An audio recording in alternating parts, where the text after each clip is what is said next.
Hello and welcome, I'm the Rambling Director, and today, as promised, we are going to begin watching a couple different versions of The Picture of Dorian Gray, adapted from the book by Oscar Wilde, again, one of my favorite books ever written. And today we're going to be looking at one of the earliest film adaptations from 1915.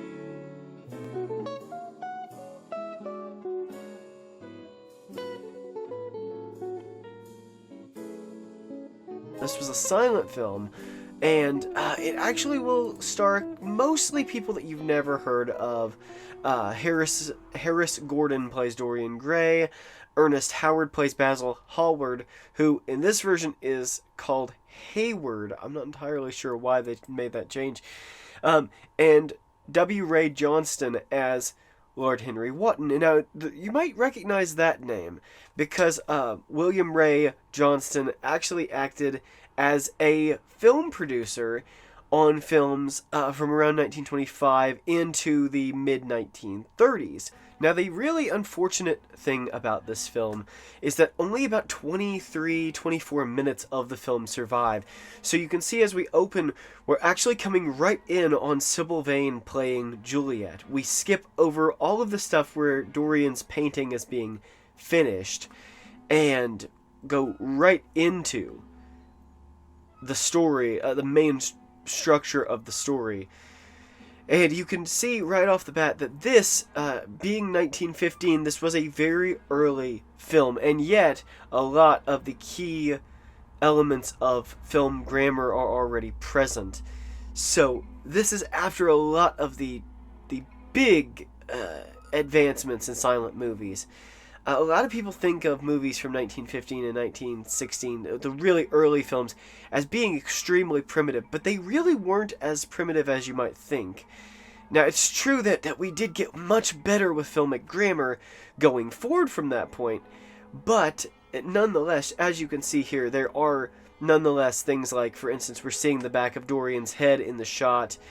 We actually see very few title or dialogue cards in this film, so which makes it pretty unusual, because even going into later films, they became more and more reliant on those dialogue cards, to the point where sometimes you could see a couple hundred dialogue cards in a silent movie.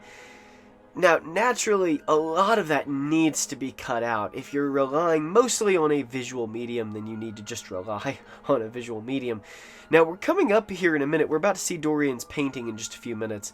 But I want to go ahead and point out something very interesting about this one, is that if you notice, Dorian's picture is quite literally a picture in the modern sense. It is a photograph. It's quite a big photograph for the time, but, well, I actually don't even know. I don't think it's really that big for the time either. It's just, you know, a pretty, I don't know, maybe 15 by 15 inch photograph, right? And it's just his head and shoulders, really. Now, I really do love and appreciate, and I mentioned this in other silent movie reviews and commentaries that I've done in the past, but I really enjoy one specific element about silent movies, and that is that the actors, at that point in time, they were coming off of the stage tradition. So a lot of them were not, very naturalistic actors. They were very big. And you see it very clearly in films like Metropolis, where if somebody is anxious, or, like the men getting turned on in the Whore of Babylon scene in Metropolis, they're all going, big facial expressions. I love that. I know some people go like, oh, it's over the top. I don't care.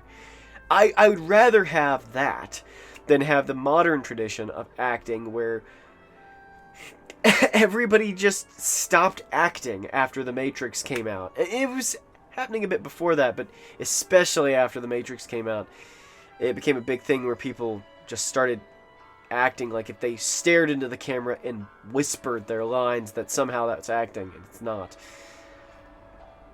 Now, I really do enjoy a couple elements of this film that it seems like they added in.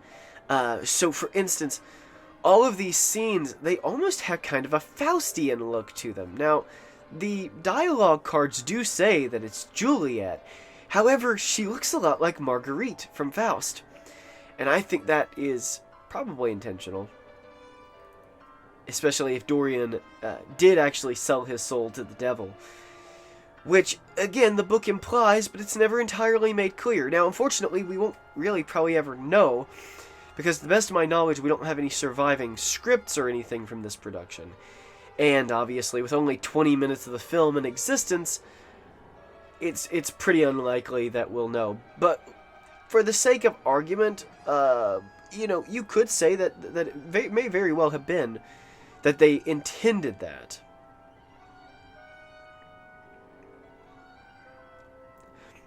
Now, I really, really like how they really take their time seeing Sibyl Vane perform and seeing all this happening before we cut away, because a lot of versions they kind of skim over it, like they're afraid the audience will get bored. This was a completely silent film, so they had to just take it that the audience was going to be on board for all of this. There's the picture. You saw it there. Dear Dorian, with this I am sending your portrait. Lord Henry and I will go to see your divinity at the theater. Basil. And we'll just keep looking at this letter for... Oh, there we go. But look at that painting. You see... well, it's just... Again, it looks to me... Now, maybe I'm wrong, but to me, that just looks like a photograph. So, it does raise some questions. He does say painting, but you can clearly see that's a photograph. So, is it meant to be just a special effect sort of thing, where they just chucked up a photo on there? Who knows? Now, this was, again, an early film, and so while some of the filmic grammar is better than what you would expect, or what you've seen in some films that were maybe made 10 years earlier, you do see a lot of things playing out in very, very wide shots, and that's the same sort of thing that actually ended up translating into Todd Browning's Dracula. It seemed more like people were, they were still at that phase where they were trying to get used to the fact that the audience could take it if you cut in and cut out a lot. That you didn't need to see everything. There was a lot of, well, will the audience get confused if we do X, Y, Z? May you always look as young as your picture shows you now. Gotta just love that foreshadowing. Of course, if you went into this movie in 1915, you probably were aware of the story, but I love the fact that they felt the need to still put in that little bit of foreshadowing. It's kind of cute. And they're off. They're off to go and see Sibyl Vane. And here we go. Now, again, something you'll notice is that although a lot of this film is missing, it doesn't seem like it's actually as much as maybe we might anticipate based on the story. And I say that mainly because, if you notice, there's not a lot going on. It takes its time. It moves pretty slowly. And I'm really highlighting this one, not necessarily because it's that great. It was just a little element of cinematic history. I mean, again, look at these shots. They're quite well composed shots, for a 4:3 ratio, aspect ratio. And it's getting across a lot of information just through body language. There's not a lot of dialogue cards in here.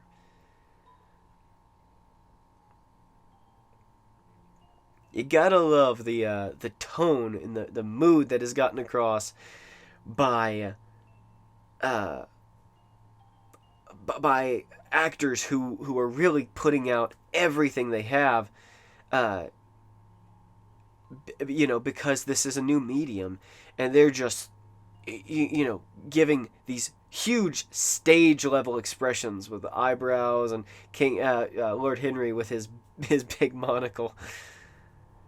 Now, you see, in this version, they have a very interesting way of interpreting this scene. Rather than her just being bad, she actually forgets her lines, and somebody is whispering her lines to her on stage.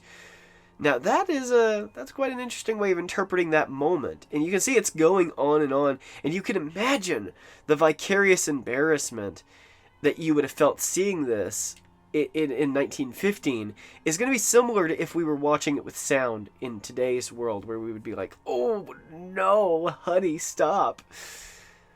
And people are, of course, they're walking out because the performance is terrible. Going back to the book again, remember that it is a main theme of the book that art imitates life. So the limits of your art, in this case, she actually, the reality bleeds into the art and it ruins the art. So that's kind of an interesting way of interpreting that scene, isn't it? Oh. Poor darling. She's about to get her heart broken. Now, there's a couple of jump cuts in this movie that is more commonly seen in the early days of cinema. And you saw less and less of that as things were going on, but I wanted to acknowledge that in case you were wondering if there was something wrong with your monitor. It's not. It's in the film. Now, notice this actually provides a much greater contrast than a lot of versions, because, see, there you go. I love you so much I can no longer play at being in love with you. See, that. You have humiliated me before my friends, and I hate you. They have to get across the point. They have to go pretty fast. Oh, whoa. The film just gave out there. The next morning, he hears the actress shot herself. Note, the original intertitle is missing. So, that's a part of the film that was missing from the release. It was probably ruined, and we could see where the film started slowing down, and we were losing it there for a second before it just finally cut out.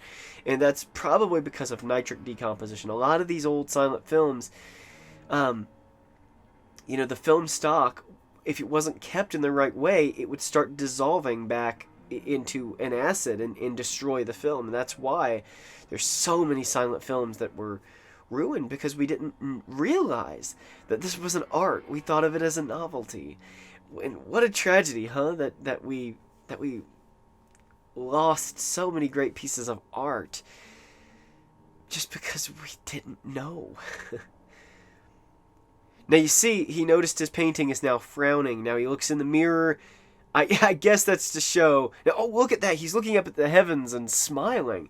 But not because he's upset as he was in the book, but actually because he's thankful. Now that is an interesting way of playing that moment off. And of course, look, you see the size of the painting. He could easily just pick it up and carry it around. Yet, just like in the book, he brings in this huge screen to cover the painting up. Which, again, it just makes me wonder, why did he just, I don't know, shove it behind a dresser drawer or something? There's several things in the room. And the servant, of course, notices because there's a huge screen in the middle of the room. See, again, he just picks it up and carries it around like it's nothing. It's clearly not a heavy painting, so it does make you wonder, doesn't it?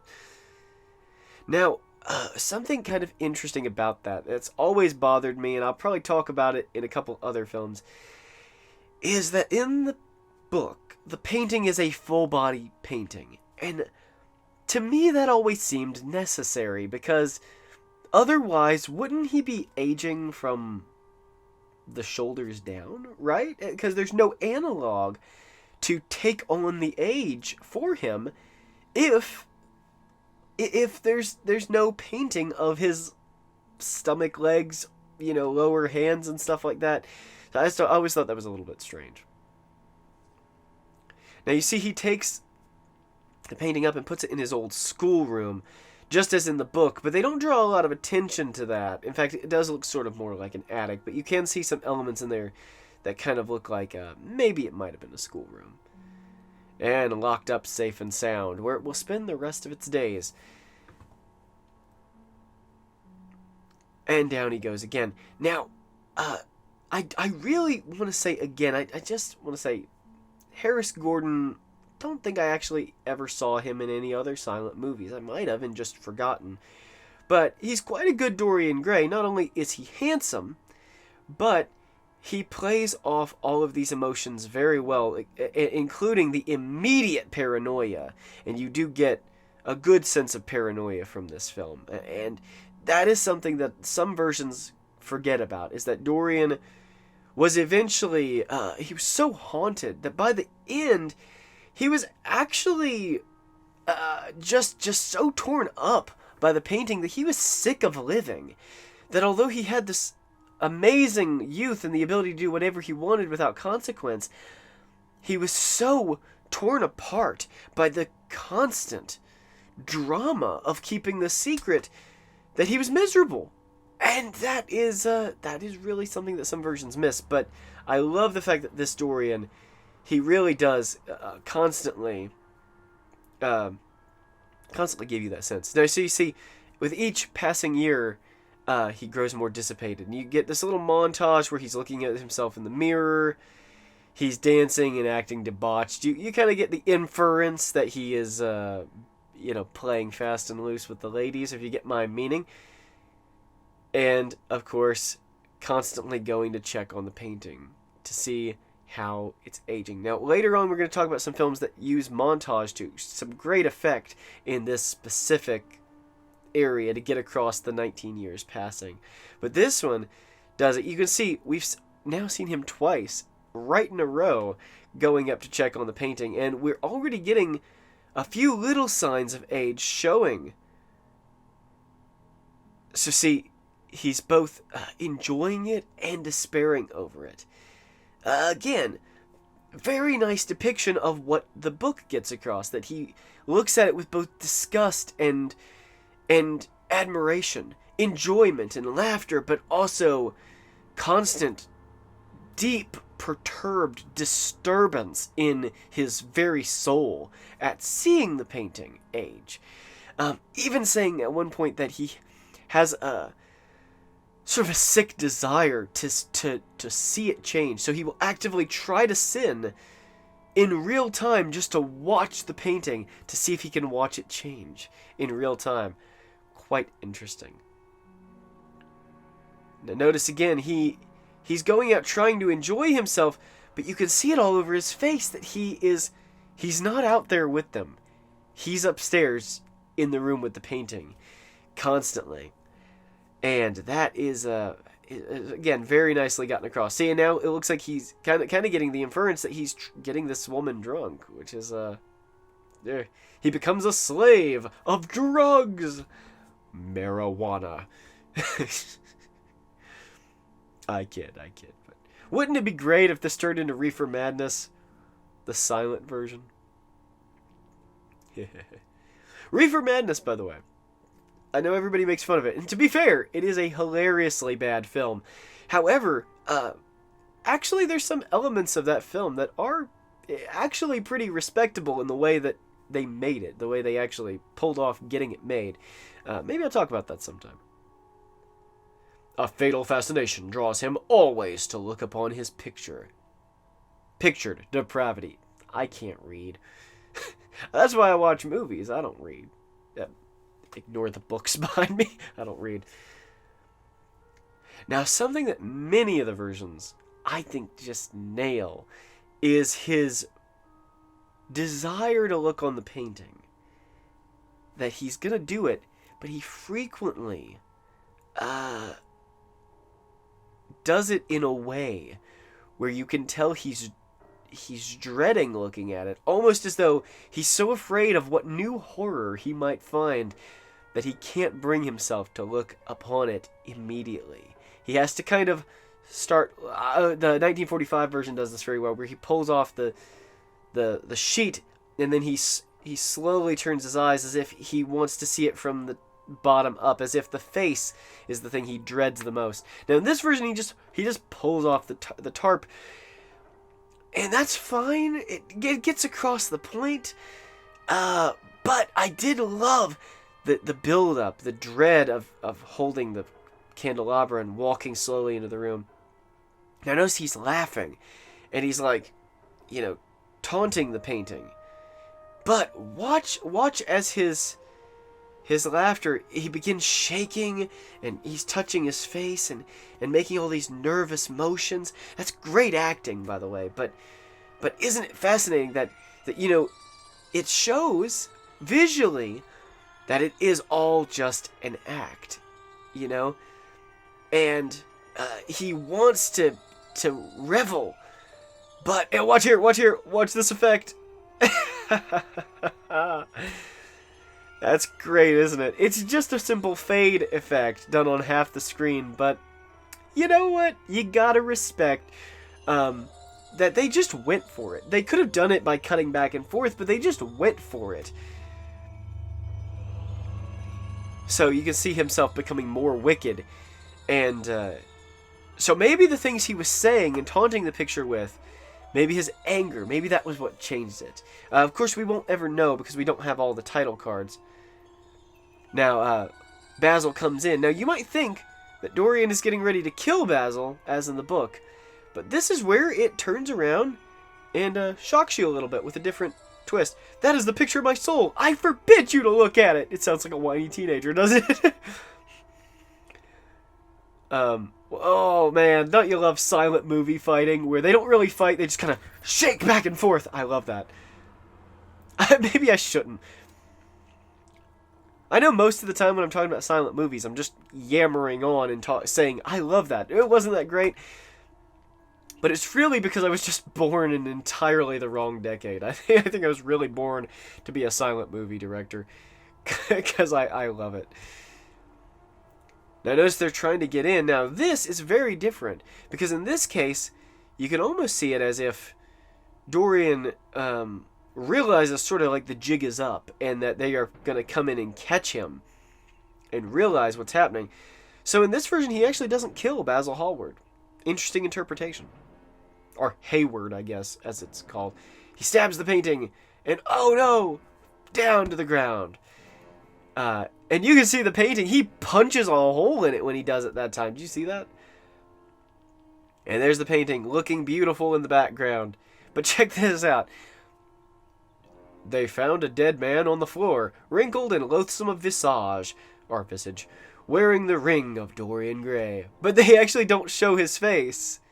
They keep it hidden, which I always thought was kind of funny because, you know, you might think, okay, so maybe they didn't have the makeup to do it, but look at it, they did it, and it's clearly a photograph, so why didn't they just put the makeup back on him? I don't know. But you know what? I can't help myself, but just kind of feel like it's kind of sweet. You know what I mean? It's kind of adorable when old movies do something and they don't do it particularly well. Because you know the amount of work, the hard work and determination that went into making the product turn out in a point in time when they didn't have everything in the world working in their favor like we do now. And I love that. I love it when they can achieve something and get the point across, because that's all they were trying to do back then, was get the point across. What you should be judging it on is whether or not it got across that idea. So anyway, that was the 1915, well, what's left of it, picture of Dorian Gray. And for what it's worth, I really enjoy it just to see the way that a silent Dorian Gray would have turned out. And the sensibilities of the time, how different things were. You know, they changed the ending to the 1925 Phantom of the Opera so that Lon Chaney's Phantom was beaten to death by the mob because they wanted frontier justice. And it makes you wonder if maybe that's why Basil Hallward wasn't killed. If maybe him causing Sibyl Vane's death inadvertently and then becoming this evil, nasty person, that was enough. And seeing him commit suicide in a kind of cowardly way to get away from justice, the justice that was about to be delivered on him, that's really kind of the sensibility of the silent era, that sort of frontier justice mobbery. And again, for what it's worth, as a product of its time, I think it's a fascinating little case study, and I'm happy to have gotten to share it with you. So if you haven't gotten to watch it, go and check it out on YouTube. It's there, and watch it without me babbling over it. I think you'll enjoy it, again, just for the end product. Don't try to make it more than it is. You won't be happy with it. But enjoy it for what's there. So that's all for today. Thank you everybody for watching. I'm the Rambling Director, and I'll see you in the next one.